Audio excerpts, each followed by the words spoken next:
తెలంగాణ ప్రజలకు నమస్కారం. ఈరోజు తెలంగాణలో అనేకమైన విధ్వంసాలు భాగంగా మరి మూసి ప్రక్షాళన పేరుతోని మరి ఈరోజు చాలా కొన్ని వేల ఇండ్లు ఈరోజు నోటీసులు పంపినరు. చాలా వరకు ఇండ్లు కూలగొట్టినరు, ఇంకా కొన్ని కూలగొట్టబోతుండ్రు. ఈరోజు దానికి చాలా రీజన్ చెప్పారు. సరే, వారికి నోటీసులు ఇచ్చిండ్రు, ఇయ్యలేదు, అవి వాళ్ళకు సక్రమంగా కట్టిండ్రు, వాళ్ళ పర్మిషన్స్ ఉన్నాయి. ఇవన్నీ కూడా చాలా ఇప్పుడిప్పుడు చర్చలకు వస్తున్నాయి చాలా మాట్లాడిన తర్వాత. గతంలో ఇప్పుడు హైడ్రా ఆఫీసు బఫర్ జోన్ లో ఉందని చెప్పిన తర్వాత, సెక్రటరియట్ బఫర్ జోన్ లో ఉందని చెప్పిన తర్వాత, జిహెచ్ఎంసీ బఫర్ జోన్ లో ఉందని చూపించిన ఆర్పిఎక్స్ పోస్టర్ వేసిన తర్వాత ఈ రోజు ప్రభుత్వ కార్యాలయం ఉండొచ్చు, వాటిని ముట్టుకోనికి వీల్లేదు అని చెప్పి ఉండొచ్చు అనే ఒక రూల్ తీసుకొని వచ్చిండ్రు. ఎందుకంటే వాటిపైన అసలు వాళ్ళకి అవగాహన లేదు. ఆ రూల్స్ అనేది నువ్వు హైడ్రా ఎప్పుడైతే ఇంప్లిమెంట్ చేస్తున్నావో, హైడ్రా డెమాలిషన్స్ ఎప్పుడైతే చేయబోతున్నావో, అవన్నిటికీ నువ్వు ముందే ఏ రూల్స్ ప్రకారము ఏ బిల్డింగ్స్, ప్రభుత్వ బిల్డింగ్స్ ఉన్నాయి, హైడ్రా డెమాలిషన్స్ కిందికి రావు, ప్రజల కోసం ఉన్నాయి కాబట్టి. సెక్రటరియట్ ఉన్నది, ప్రజల కోసం రాదు, జిహెచ్ఎంసీ కట్టడానికి రాదు అని అవన్నీ ముందే చెప్పాలి. పర్మిషన్స్ ఉన్నాయి, మేము కూలగొట్టామని ముందు చెప్పాలి. కానీ కూలగొట్టిన తర్వాత చాలా మంది రోడ్ల మీద పడ్డ తర్వాత, వాళ్ళ హక్కులను హరించిన తర్వాత ఈ రోజు మీరు ఏమని అంటున్నారంటే ఇవి మేము కూలగొట్టామని అంటారు. ఎందుకంటే మేము మేలేసి చూపించిన తర్వాత, సరే ఇప్పుడు జరిగిన నష్టం ఏమిస్తావు తర్వాత. ఈ రోజు మనం ఉన్నది ఇక్కడ కృష్ణకాంత్ పార్క్ దగ్గర మనం ఉన్నాం. ఈ కృష్ణకాంత్ పార్కు దీన్ని గతంలో యూసుఫ్ గూడ పెద్ద చెరువు అనేది, ఇది దాదాపు 100 ఎకరాల విస్తీర్ణంలో ఉన్న పెద్ద చెరువు. ఇక్కడ చాలా మంది కాంట్రాక్టర్లు తీసుకొని వచ్చి వాళ్ళ మట్టి కానీ ఎక్కడ డెమాలిషన్ జరిగిన మట్టి అంతా ఇలా పోస్టోళ్ళు అన్నట్టు కాంట్రాక్టర్స్ అక్రమంగా. అది అయితే ఇది ఈ రోజు ఎక్కడ కూడా మీరు గూగుల్ మ్యాప్స్ లో ఈ చెరువు దొరకది. ఈ పెద్ద చెరువు ఒకప్పుడు చెరువు ఉండే అనే గూగుల్ మ్యాప్స్ లో దొరకది, హెచ్ఎండిఏ పరిధిలో ఉన్న లిస్ట్ లో దొరకది.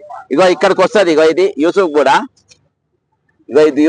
ఇగో ఇది కృష్ణకాంత్ పార్క్. ఇది అంటే కృష్ణ పార్క్ అంటే పెద్ద చెరువు, యూసుఫ్ గూడ పెద్ద చెరువు. ఇప్పుడు దాంట్లో కాంత్ పార్క్ కట్టిండ్రు. ఇది కట్టింది ఎవరు అంటే చంద్రబాబు నాయుడు పీరియడ్ లో కట్టారు. దీని వెనకపోతే దీని చరిత్ర నేను వేరే చెప్తా, ఎవరెవరు ఇల్లు ఉన్నాయనేది చెప్తా. ఇది పెద్ద చెరువు. ఇప్పుడు ఈ చెరువు ఇలా కనిపించాలి కదా. ఇగో ఇక్కడ హుసేన్ సాగర్ ఉంది, ఇక హుసేన్ సాగర్ కనిపిస్తుంది. హుసేన్ సాగర్ లేకుంది, ఉస్మాన్ సాగర్ లేకుంది, హిమాయత్ సాగర్ లేకుంది, దుర్గం చెరువు లేకుంది, గోపి చెరువు ఉంది, షామీర్పేట్ సాగర్ ఉంది, నాగార్జున సాగర్ ఉంది, అల్వాల్ లేకుంది, లోటస్ పాండ్ ఉంది, గండిపేట లేకుంది. ఓకేనా? ఇక ఇది హెచ్ఎండిఏ పరిధిలో ఉన్న పేర్లు. ఇళ్ళెల్లా కూడా ఇక దీని పేరే లేదు, పెద్ద చెరువు పేరే లేదు. ఈరోజు నేను హైడ్రా అధికారులను కానీ మున్సిపల్ శాఖ దగ్గర పెట్టుకున్న మన రేవంత్ రెడ్డి గారిని అడుగుతున్నది ఒకటే. ఈ రోజు ఈ చెరువు మీరు హైడ్రా స్టార్ట్ చేసింది కదా, హైడ్రా స్టార్ట్ చేసినప్పుడు మరి అన్ని చెరువుల లిస్ట్ ఎందుకు లేకుండే? ఇందులో సున్నం చెరువు ఉంది, ఇక్కడికి వచ్చే సున్నం చెరువు ఉంది, ఇంకా దీని చుట్టూ గుల్లగొట్టిన ఇందులో ఉన్న ఇది దాదాపు 100 సంవత్సరాల కింద మ్యాప్. ఈరోజు సర్వే, మీరు స్టేట్ సర్వే దానిలో పోతే దీని లిస్ట్ లేదు. మీరు ఏ సర్వే దానిలో లిస్ట్ చూసినా మీకు ఇది లేదు. ఈ మ్యాప్ దాదాపు ఒక 2 నెలలకి వెళ్ళిన కష్టపడితే నాకు ఇది ఒరిజినల్ మ్యాప్ దొరికింది. 100 సంవత్సరాల కింద ఉన్న మ్యాప్ లేటెస్ట్ గా తీసుకోవడం జరిగింది. ఇందులో ఈ చెరువు ఎందుకు గాయబైపోయింది? దీని వెనుక ఉన్న ఇండ్ల ప్లే చేసింది ఎవరంటే ఆనాడున్న చంద్రబాబు నాయుడు. ఈ రోజు జిహెచ్ఎంసి అంటే Hyderabad municipal administration and development అథారిటీకి దానికి అడ్వైజర్ గా ఎవరున్నారంటే ఈరోజు చంద్రబాబు నాయుడు మనిషి, ఆంధ్రాకు సంబంధించిన వ్యక్తి రఘునాథ్ రెడ్డి అనే ఆయన పెట్టిండ్రు. ఎందుకనంటే ఇటువంటి లొసుగులు ఏవి కూడా బయటపడద్దని. దీని వెనుక ఎవరెవరు ఉన్నాయి, దీని వెనుక బఫర్ జోన్ ఎక్కడ దాకా ఉన్నది. ఇది 100 ఎకరాల విస్తీర్ణం అయితే దీని గురించి మీరు ఏది బఫర్ జోన్ కిందకి వస్తారా, చెరువు కింద పెట్టినరా లేదా అనేది ఈ రోజు ప్రభుత్వం తేటపరచాల్సిన అవసరం ఉన్నది. ఈ రోజు వేల ఇండ్లు కూలగొట్టిన తర్వాత మేము పర్మిషన్ ఉన్న ఇండ్లు కూలగొట్టము, పర్మిషన్ తీసుకున్న కూలగొట్టము. మరి కూలగొట్టిన వారి సంగతి ఏంది? మీరు వారికి నష్టపరిహారం ఇయ్యాల వద్దా? 2013 చట్టం ఏం చెప్పింది? ఇప్పుడు ఇండ్లు పోయినకి ఇల్లు, జాగా పోయినానికి జాగా, గుడిపోతే గుడి, బడిపోతే బడి. అది ఇంప్లిమెంట్ చేయకుండా మీరు ఏ విధంగా కూలగొడుతున్నారు? అది ఫ్రేమ్ చేసింది 2000 చట్టం తీసుకొని వచ్చింది ఆ రోజు మన్మోహన్ సింగ్ ప్రభుత్వం తీసుకొని వచ్చింది. కాంగ్రెస్ పార్టీ అధికారంలో ఉన్నప్పుడు యూపీఏ సర్కార్ తీసుకొని ఆ చట్టం. ఆ చట్టాన్ని ఇంప్లిమెంట్ చేయకుండా మీరు ఈ రోజు దహాడే దాదాపు 1000 మంది ఈ రోజు నిరాశ్రాయలం చేసింది. ఈరోజు ప్రభుత్వం వాళ్ళందరూ కూడా కంపన్సేషన్ ఇవ్వాల్సిన అవసరం ఉన్నది, వాళ్ళందరూ కూడా నష్టపరిహారం ఇవ్వాల్సిన అవసరం ఉన్నది. ఈ రోజు ఈ లిస్టులలో మీరు ఈ చెరువులను గాయబ్ చేయాల్సిన అవసరం ఏమున్నది? ఎవరి ఆదేశానుసారం చేసిండ్రు? ఎవరు పరిపాలన చేస్తుండ్రు? ఈరోజు ఇక్కడ చంద్రబాబు నాయుడు ఆధ్వర్యంలో తెలంగాణ నడుస్తుందా, లేకుంటే తెలంగాణలో కాంగ్రెస్ ప్రభుత్వం నడిపిస్తుందా? ఇక్కడ దాదాపు 8 మంది అడ్వైజర్స్ ను ఆంధ్రాకి వెళ్ళి తెచ్చుకొని ఈ రోజు నడిపిస్తున్నారు. మరి నేను ఒకటే అడుగుతున్నా, ఈ రోజు పెద్ద చెరువు 100 కిలోమీటర్ 100 ఎకరాల కంటే ఎక్కువ ఉన్న ఈ కృష్ణకాంత్ పార్క్ గతంలో ఉన్న పెద్ద చెరువు ఈ లిస్ట్ లో ఎందుకు లేదు, ఎందుకు ఇంట్లో చూపెడతలేరు? ఇప్పుడు ఇక్కడికి వెళ్ళి మనం కొన్ని ఇండ్లు దీనికి దగ్గరలో ఉన్న అంటే దీని బఫర్ జోన్ లో ఉన్న ఇండ్లు కొన్ని పెద్ద విఐపీల ఇండ్లు నేను ముందుకు పోయినాక నేను చూపెడతా. మనం ఇక్కడికి వెళ్ళి అక్కడికి పోదాం.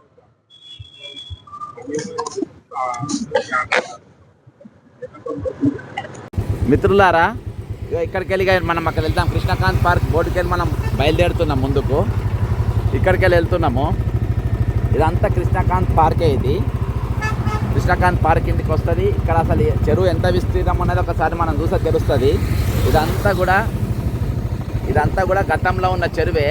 ఇది చంద్రబాబు నాయుడు ఆ రోజు కట్టించిన బాపతి. ఇది కృష్ణకాంత్ పార్క్ చేసిండు. దీన్ని పార్క్ కృష్ణకాంత్ పేరు పెట్టి అంటే గవర్నర్గా ఉన్న కృష్ణకాంత్ గారు మన గతంలో గవర్నర్గా ఉండే ఉమ్మడి ఆంధ్రప్రదేశ్కు. ఆయన దాదాపు 80 దశకంలో ఉండే 80స్లో ఆయన మనకు ఇదిగా మన దగ్గర మనకు గవర్నర్గా రాష్ట్ర గవర్నర్గా పనిచేసిండు. మరి చంద్రబాబు నాయుడు గారు ఎందుకు కృష్ణకాంత్ గారి పేరు చెప్పిందంటే ఆయన ముఖ్యమంత్రి గారికి ప్రమాణ స్వీకారం చేపించింది ఆనాడు కృష్ణకాంత్ గారే. కృష్ణకాంత్ గారు ఎవరైతే ఎన్టీ రామారావును వెన్నుపోటు పొడిచిన తర్వాత కృష్ణకాంత్ గారు దగ్గర ఉండి ఈయనతోని ప్రమాణ స్వీకారం చేపించింది కాబట్టి ఆయన పేరు మీద ఈ పార్క్ పెట్టడం జరిగింది. అంటే రుణం తీర్చుకున్నట్టు ఆయన. ఇగో అది కథ కదా. ఇక ఇదంతా మన చూపిన ఇదంతా కట్ట. ఇప్పుడు ఇది నా కట్ట అని మిమ్మల్ని నిరూపిస్తా. ఇది కట్ట అని చెప్పేసి, ఇది చెరువు కట్ట అని చెప్పేసి మీకు నేను నిరూపిస్తా. దానికి ఆధారం నేను మీకు ముందు చూపెడతా. కాబట్టి ఇవన్నీ కూడా ఇండ్లు. అంటే ఇదంతా దాదాపు నాకు తెలిసి ఇదంతా తెలుగుదేశం ఓటర్లు అయి ఉంటారు. తెలుగుదేశం ఓటర్లు ఎవరు ఉంటారో తెలుసు కదా మీకు. కాబట్టి వాళ్ళందరూ కూడా ఇక్కడ కూడా బఫర్ జోన్. ఇదంతా బఫర్ జోన్ అని అంటారు దీనంతా. ఇక్కడ నోటీసులు ఉండయి, ఏముండయి. కానీ బస్తీల ఇండ్లు, కనబడ్డ ఇండ్లు, మీకు అవతల ఉన్న ఇండ్లు మొత్తం గులగొట్టేసింది. ఇగో ఇది నాలా కిందికి వస్తుంది కొంచెం ముందుకు. ఇది కట్టమైసమ్మ. ఇప్పుడు నేను ఆధారం చెప్తున్నా. ఇక కొంచెం ముందుకు. ఇది కట్టమైసమ్మ గేటు. ఇది కట్టమైసమ్మ టెంపుల్. ఓకేనా? ఇది కట్టమైసమ్మ టెంపుల్. ఇదేమో నాలా. కిందికి పోతే ఎవరెవరు ఇండ్లు విఐపీలు ఉన్నాయో చూపెడతా. ముందు ఇక్కడ దీనిపైన చెరువు పైన రాసి ఉంటుంది చెరువు అని. చెరువు ఒక్కసారి రంగనాథ్ గారు మీరు ఇక్కడ దగ్గరకు వచ్చినప్పుడు చూడండి. చెరువు కట్టమైసమ్మ అని రాసి ఉన్నది. చెరువు కట్టమైసమ్మ. సెల్ఫీ వీడియో కాబట్టి అది ఉల్టా కనబడుతుంది మీకు. చెరువు కట్టమైసమ్మ అని చెప్పేసి మీకు దగ్గరలో రాసి ఉంటుంది ఇదంతా. ఈ టెంపుల్ ఇది. ఓకేనా? ఈ టెంపుల్ ఇక్కడ వెనక తీసుకోరా. సరే నేను బ్యాగ్ తీసుకోండి ఇలా. ఈ టెంపుల్ ఇవన్నీ ఇల్లు ఇట్లా చాలా దూరం వరకు ఉంటాయి. ఇళ్ళకు మధ్యలోకి వెళ్ళి వచ్చేసాయి. మధ్యలో ఉంటుంది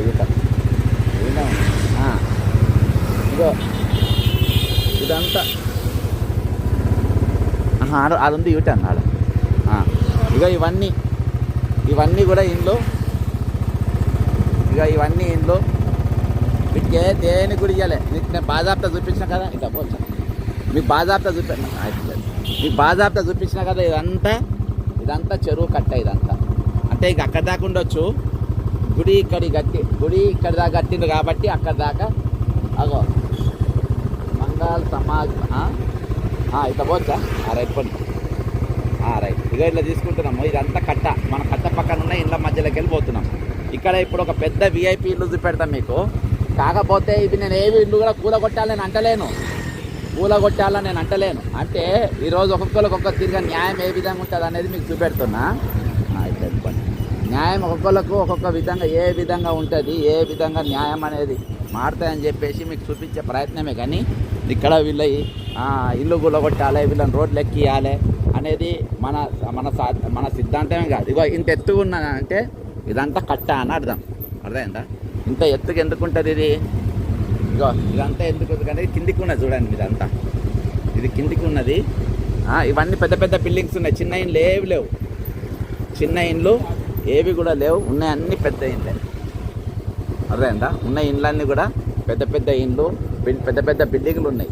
అర్థమైందా? గరీబోళ్ళను ఆడ ఇల్లు కూలేటప్పుడు కనీసం వాళ్ళ సామాన్లు తీసుకొని ఇవ్వలే, వాళ్ళ అన్నం తిననియలే. గిన్నెలట అన్నం తింటాం, గిన్నెలు చదువుకుంటాం, మనకు సామాన్లు చదువుకోకుండా మీరు ఇష్టం వచ్చినట్టుగా వాళ్ళ మొత్తం కంప్లీట్గా డెమాలిషన్ చేయడం జరిగింది. ఇగో ఇప్పుడు కట్టమైసమ్మ టెంపుల్ వస్తుంది ఇక్కడ. ఈడ ఈడ ఈడ కట్టమైసమ్మ టెంపుల్. ఇగో ఇది ఓకేనా, ఇది కట్టమైసమ్మ టెంపుల్. ఇట్లకెళ్ళి ఇక రైడ్ ఇస్తాను, ముందుగా రైడ్ పైకి ఎక్కి. ఇగో ఇది కట్టమైసమ్మ టెంపుల్. ఇగో ఇచ్చారు, ఇప్పుడు మన చుట్టూ తిరిగి వచ్చినాము. ఇచ్చారు ఇట్లకెళ్ళి రైడ్ తీసుకోండి. ఇట్లకెళ్ళారు. ఇగో ఇక ఇదంతా ఇగో కిందికెళ్ళి నాలా. ఇగో కింద పోతుంది కదా, ఈ బండ్లం పార్కింగ్ ఉంది కదా, ఇది కింద నాలా పైన రోడ్డు వేసిండ్రు. ఇక మూతలు ఉంటాయి చూడండి, ఇవన్నీ మూతలు ఉన్నాయి చూడండి. ఓకేనా, ఇది మూతలు ఉన్నాయి. ముందుకెళ్ళి లెఫ్ట్ పోయి ఇది ఇప్పుడు ఆ కట్టకెళ్ళి మనం ఎంత దూరం వచ్చినామంటే చూడాలి. ఎందుకంటే ఇప్పుడు మనకు చూపించకపోయేది, నేను చాలా పెద్ద మనిషి ఇల్లు నేను చూపించబోతున్నా. ఇక్కడికి లెఫ్ట్, చాలా పెద్ద విఐపి ఇల్లు, ఇక్కడికి వెళ్ళి చూపించడానికి పోతున్నా. ఇగో ఇదంతా ఇదంతా ఎట్లొస్తుంది అనేది మీరు చూసుకోవాలి. ఇక ఇవన్నీ దేని కిందకి వస్తాయి, ఏ బఫర్ జోన్ కిందకి వస్తాయి, ఈ బఫర్ జోన్ కింద ఉన్నాయా కావా, ఇట్లా రైట్కి పోనీ మీరు అన్నీ చూసుకోండి. ఇక ఇక్కడ షాప్లో అన్నీ చూపెడుతున్నా. ఇక ఇట్లా పోనీ, అది ఇలా స్ట్రైట్ పోనీ. ఇక ఇది ఇక ఈ ఇళ్ళన్నీ ఇదంతా కూడా కాలనీ. ఓకేనా, ఇదంతా కూడా కాలనీలు. ఇవన్నీ పెద్ద పెద్ద కాలనీలు ఇక్కడ ఉన్నాయి.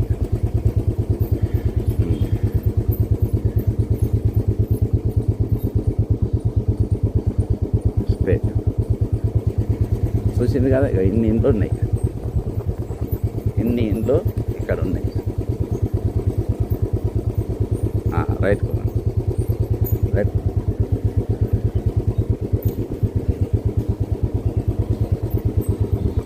బ్యాగ్ తీసుకో, బ్యాగ్ వెనకాల తీసుకో.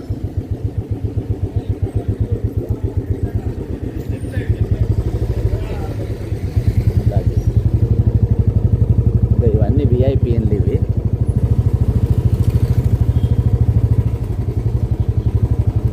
ఇవన్నీ విఐపి ఇండ్లు.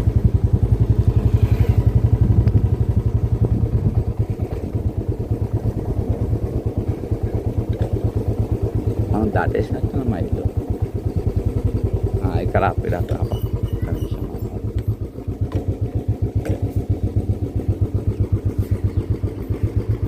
మిత్రులారా, ఇది కట్టమైసమ్మ టెంపుల్.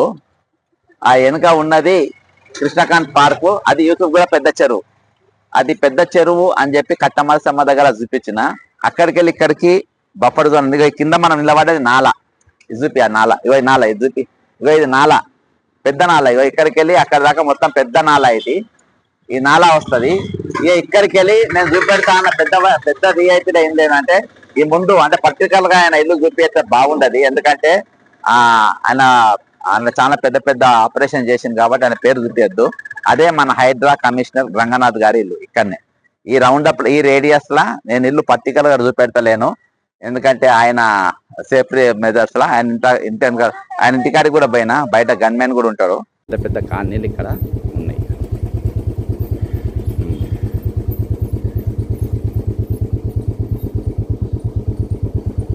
స్ట్రేట్ చూసింది కదా, ఇన్ని ఇండ్లు ఉన్నాయి, ఇన్ని ఇండ్లు ఇక్కడ ఉన్నాయి. Right right.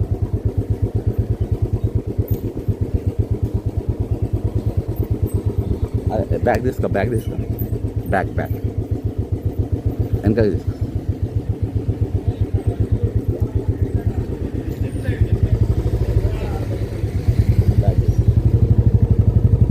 ఇవన్నీ విఐపి ఇండ్లు ఇవి.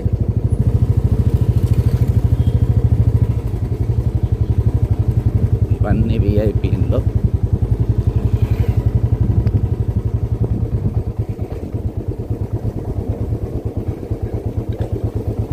మనం దాటేసినట్టు మా ఇల్లు. ఇక్కడ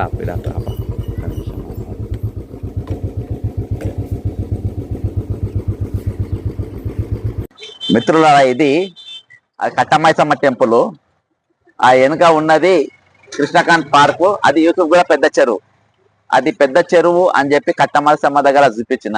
అక్కడికి వెళ్ళి ఇక్కడికి బఫర్ జోన్ ఉంది. కింద మనం నిలబడేది నాల, ఇది చూపి ఆ నాల, ఇగో ఈ నాల, ఇది చూపి, ఇగో ఇది నాల, పెద్ద నాల. ఇగో ఇక్కడికి వెళ్ళి అక్కడ దాకా మొత్తం పెద్ద నాల ఇది. ఈ నాలా వస్తుంది. ఇక ఇక్కడికి వెళ్ళి నేను చూపెడతా అన్న పెద్ద రియాయితీలో ఏం లేదంటే, ఈ ముందు అంటే పర్టికులర్ గా ఆయన ఇల్లు చూపిస్తే బాగుండదు. ఎందుకంటే ఆయన ఆయన చాలా పెద్ద పెద్ద ఆపరేషన్ చేసింది కాబట్టి ఆయన పేరు చూపించద్దు. అదే మన హైడ్రా కమిషనర్ రంగనాథ్ గారి ఇల్లు ఇక్కడనే. ఈ రౌండప్ ఈ రేడియస్ లా నేను ఇల్లు పర్టికులర్ గా చూపెడతలేను. ఎందుకంటే ఆయన సేఫ్టీ మెజర్స్ లా ఆయన ఇంటికాడికి కూడా పోయినా, బయట గన్మెన్ కూడా ఉంటాడు. దసరా టైంలో చూసిన. కాబట్టి నేను అంతా ఈ వర్క్ అంతా చేయడానికి దాదాపు నెల 15-2 నెలలు పట్టింది. ఇదంతా తీయనికి, మ్యాప్లు ఇవన్నీ తీయనికి. దసరా కంటే ముందు రోజు నేను వాళ్ళ ఇల్లు కూడా చూసిన. బయట గన్మెన్ ఉండే. ఈ రేడియస్ లా ఆయన ఇల్లు ఉన్నది. ఇంకా మన చనిపోయిన ఉమేష్ చంద్ర గారి ఇల్లు కూడా అన్నే ఉంటది. ఆ దగ్గరలో ఇళ్ళ ఇల్లు కూడా ఉంటది. కాబట్టి నేను ఈ రోజు నేను ఒకటే చెప్తున్నా, రంగనాథ్ గారు, నేను మీ ఇల్లు బఫర్ జోన్ కిందికి వస్తుందని నేను అంటలేను. FTL లో ఉందని కూడా నేను అంటలేను. అది కట్టమైసమ్మ టెంపుల్ అంటున్నా. కట్టమైసమ్మ అంటే చెరువు కట్టకు టెంపుల్ కడతారు. అది మా ఎడ్డి లెక్క, మా ఎడ్డోళ్ళ, తెలంగాణ ఎడ్డోళ్ళ లెక్క మాది కట్టమైసమ్మ టెంపుల్. అక్కడికి వెళ్ళి ఈ రేడియస్ లో మీ ఇల్లు ఉన్నాయి. మీరు కొలిసి చూపియండి. మీరు మీడియాని తీసుకురండి. నేను ఒక వీడియో రిలీజ్ చేసి అందరికి పంపుతున్నా. మీరు వచ్చి మీడియాని మొత్తం తీసుకురండి. ఇక్కడికి వెళ్ళి మీ ఇల్లు చూపెడతారా మీ ఇష్టం అది. మీ ఇల్లు ఏ సందు ఉన్నదా మీ ఇష్టం అది. అక్కడికి వెళ్ళి 500 మీటర్ల లోపు ఉంటారా మీ ఇష్టం అది. నాలాకెళ్ళి ఎన్ని మీటర్ల దూరం ఉంది మీ ఇష్టం. మరి ఈ నాలాకెళ్ళి మీ ఇల్లు ఎంత దూరంలో ఉందో చూపించాలి, అది ఇష్టం అది. చంద్రబాబు నాయుడు గారు అయితే ఆయన ముఖ్యమంత్రి చేసినందుకు కృష్ణకాంత్ గారి పేరు పైన పార్క్ అయితే పెట్టిండ్రు. ఇక్కడ ఇండ్లు కూడా దాదాపుగా అన్ని మీరు ఏవి చూసినా కానీ చంద్రబాబు నాయుడు ఓటర్ కు సంబంధించిన ఇండ్లే ఉంటాయి. కాబట్టి ఇక్కడ ఏ ఇల్లు కూడా నోటీసులు రాలేదు. ఏ ఇల్లు కూడా ఇది బఫర్ జోన్ కిందకి వస్తారో రాలేదు. కాకపోతే ఒక లెవెల్ వరకు ఇది బఫర్ జోన్ కిందకే ఉంటది. అదేంటా నా ఇల్లు నీ ఇల్లు బఫర్ జోన్ కిందకి వస్తుందా రాదా అని రంగనాథ్ గారు మీరు నిరూపించుకోవాలి, మీరు చూపించుకోవాలి. నేను 100% నేను ఇది బఫర్ జోన్ కిందకి వస్తుంది నేను అంటలేను. నీవు ఎందుకంటే నీ ఇల్లు చూపెడితే నేను ప్రూవ్ చేయగలుగుతానో చేయలేనో నాకు తెలియదు. కానీ ఇల్లు నేను చూపియద్దని నేను అనుకుంటున్నా. కానీ ఇల్లు ఈ ఇంటి ఇక్కడ మీ ఇల్లు ఉందా లేదా అనేది నువ్వే ప్రెస్ కాన్ఫరెన్స్ చెప్పి పెట్టి క్లియర్ చేయాల్సిన అవసరం ఉంది. ఎందుకంటే 1000 ఇండ్లు మీరు గూలగొట్టేసిండ్రు ఆల్రెడీ. ఇవాళ రూల్స్ మార్చిండ్రు. కానీ పోయిన ఇండ్లు, పోయిన కన్నీట్లు, పోయిన గాథలు అవి తిరిగి రావు కదా ఈరోజు. కాబట్టి వాళ్ళందరూ కూడా నష్టపరిహారం ఇవ్వాలి. హక్కు ప్రకారం ఏ విధంగా చట్ట ప్రకారం ఇవ్వాలనో, వాళ్ళకు ఓనర్స్ ఏ విధంగా ఇవ్వాలనో. పర్మిషన్లు ఉన్న ఇండ్లు మేము కూలగొట్టాం కానీ అన్నారు కదా. మరి కూలగొట్టిన ఇండ్లకు ఆల్రెడీ పర్మిషన్ ఉన్నాగా, కూలగొట్టిన ఇండ్లకు మీరు వెంటనే వాళ్ళకు నష్టపరిహారం ఇవ్వాల్సిందే. ఈరోజు పర్మిషన్ తీసుకున్న వాటికి ఇవ్వాల్సిందే. ప్రభుత్వం స్థలాలలో ప్రభుత్వ బిల్డింగ్లు కట్టవచ్చు, వాటికి కట్టవచ్చు అని ఇప్పుడు అన్నారు కదా. మరి ముందెందుకు అనలేదు అంటే న్యాయం ఒక్కొక్కరికి ఒకటి కాదు. ప్రభుత్వ బిల్డింగ్ అయినా ఏదైనా మీరు ఒక డిసిజన్ తీసుకొని ఒక రూల్ అంటే ఆ రూల్ ప్రకారం ఉండాలి. ఆ రూల్ లోపు మేము ఫ్రేమ్ అయితే ఇది కాదంటారు. ఈరోజు చాలా మంది మనం చూస్తున్నాం. మరి తిరుపతి రెడ్డి గారు, రేవంత్ రెడ్డి గారు సొంత అన్నకు, ఈరోజు మూసిరెడ్డి వాళ్ళ సొంత అన్నకు నోటీసు పంపిండ్రు. ఆయన కూలగొట్టలే. ఆయన నోటీస్ కోర్టుకు పోయి స్టే తెచ్చుకునే అవకాశం ఆయనకి ఇచ్చిండ్రు. అదే లగిచెర్ల కాడనేమో అలా ఇండ్లు జాగాలు బాజాప్తా గుంజుకుంటారంట డెవలప్మెంట్ కోసం. మరి డెవలప్మెంట్ కోసం తిరుపతి రెడ్డి సహకరించాడు. తెలంగాణ డెవలప్మెంట్ కోసం ముఖ్యమంత్రి రేవంత్ రెడ్డి గారు అన్న సహకరించాడు. కానీ మంది భూములు ఇవ్వాలి, మంది ఇల్లు గొలగొట్టుకోవాలి, మంది మాత్రం సహకరించాలంట వీళ్ళకు. ఇదెక్కడ న్యాయం సార్ ఇది? కాబట్టి న్యాయమైన, చట్టమైన, లాస్ అయినా మనిషికి వెళ్ళి మనిషికి మారద్దు. ఈరోజు నేను ఒకటి మళ్ళీ చెప్తున్నా, ఇక్కడ ఇల్లు కూలగొట్టాలని నేను అంటలేను. ఇది బఫర్ జోన్ కింద కూలగొట్టాలని నేను అంటలేను. ఇవి మీరు చేసే ముందు మీరు ఒక ప్రణాళికబద్ధంగా మీరు చేయలేదు, మీరు తప్పు చేసిందని నేను చెప్తున్నా. ఈరోజు మున్సిపల్ అడ్మినిస్ట్రేషన్ మీరు, అంతేకాకుండా రెవెన్యూ డిపార్ట్మెంటు, ఇరిగేషన్ డిపార్ట్మెంట్లు, మైనర్ ఇరిగేషన్ డిపార్ట్మెంటు, HMDAని ఇవన్నిటిని పెట్టుకొని ఈరోజు మీరు కరెక్ట్గా పనిచేస్తే ఈరోజు ఇంత నష్టం జరిగేది కాదు. సహకరించేటోళ్ళు నష్టపరిహారం 2013 చట్టం మా మన్మోహన్ సింగ్ ప్రభుత్వం తెచ్చి మేము ఇస్తామని చెప్తారు. ఈరోజు చంద్రబాబు నాయుడుకు కట్టినటువంటి పార్కు చెరువులు ఉంటుంది, మీ HMD లేఅవుట్లో చూపియదు. ఆ చెరువు మీరు చూపియారు. ఈరోజు గూగుల్ మ్యాప్స్ కూడా చూపియారు. అన్నిట్లలో గాయబ్ చేశాను. నేను ఒక మ్యాప్ నేను సంపాదించి తెచ్చిన కాబట్టి ఈరోజు తెచ్చింది. ఇది కేవలం ఒక వాస్తవం. దీని వెనుక ఉన్న చీకటి కోణాన్ని చూపించే ప్రయత్నం నేను తెలంగాణ ప్రజలు చూపించాలి ప్రయత్నం నేను మీరు తీసుకురావడమే నా యొక్క ప్రధానమైన ధ్యేయం. ఇంతకు మించి నాకేం లేదు. అంతకు ఒక సామాజిక నా డ్యూటీ ఒక సామాజిక కార్యకర్తగా ఈరోజు నా డ్యూటీని నేను చేసిన. ఇదేదైతే రంగనాథ్ గారు చేసిండ్రో ఇది 100%. ఈరోజు తిరుపతి రెడ్డి బఫర్ జోన్ కిందకి వస్తాయన్నది నోటీస్ పంపిరు. ఆయనది ఎంత తప్పో ఈరోజు ఒకవేళ నువ్వు గొలుసుకున్నాక నీది కూడా బఫర్ జోన్కి వస్తే నీదంతే తప్పు.